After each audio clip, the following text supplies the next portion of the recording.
And we're also particularly proud to be in this year to be working with the Cross Community Forum, learning and developing as an organisation, and trying to mark the 200th anniversary of the parliamentary abolition of UK involvement in the slave trade, not in a celebratory way, but in a learning way, to actually learn and take experience and lessons from those people who campaigned for abolition, with those people who campaigned against their own enslavement and actually brought about their own freedom, rather than it being delivered by, according to Hollywood, a rather nice-looking Willie Wilberforce in some rather nice pair of trousers. It was the white shirt as well, of course, that went with it.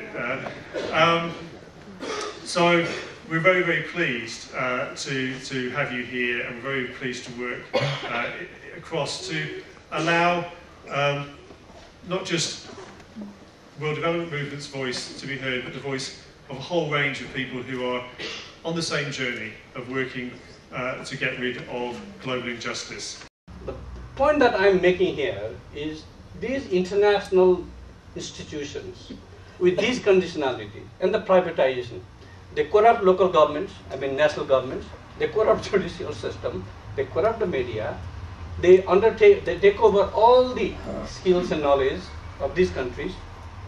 I come from Australia. Australia's a colony, okay? So I can spot what's a colony. I've got some news for you guys. The United Kingdom is a colony, okay?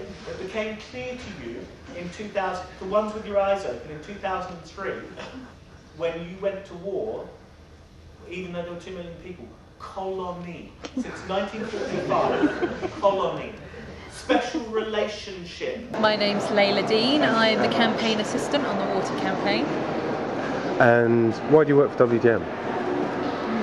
I work for WDM because... Can I start again? The performance can't escape the politics behind it, given the Caribbean's history of enslavement and indentureship and so on, and the rest of it.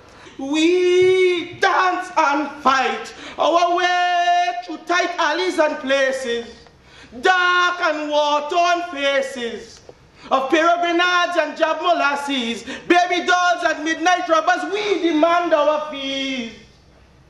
I realized that the vision I had then, which was purely fictional, is no longer fictional.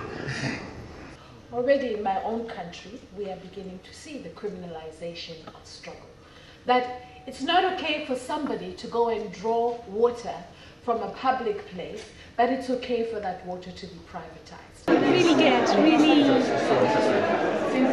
motivating, which is what you need, because it's about telling people things. Completely blank.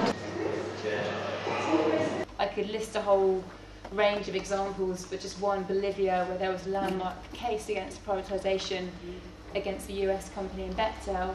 Women grouped together in what was called super madres, which is super mothers. In 1662 there was a sort of criminal justice act introduced by the government, which contained exactly the same clauses and the same penalties as the 1994 Criminal Justice Act did. Young girl screamed. She could not be everybody else. The leader was frantically tripping, pacing, falling, standing up on the end of what symbolized his reign over her. Big Daddy, aka Idi Amin, had pulled the gun on her.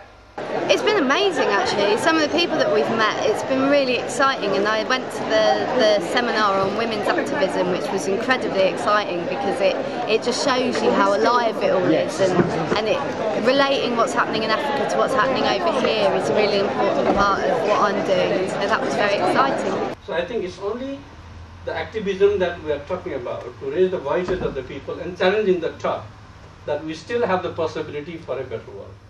WDM is special because it focuses most of its attention on getting people to take action. So it's not just about giving money and a few specialist professional campaigners go out and talk to governments. It's about generating an energy in communities across the country for change, to get more progress on global justice issues. Well, you spend untold billions to make sure we know you've won every battle, you've slain every foe, but you didn't kill me, and I ain't the only one. Will you tell me again why you want me to smile? Ah, you got the power, you got the privilege, you name the countries, 'cause you won the war.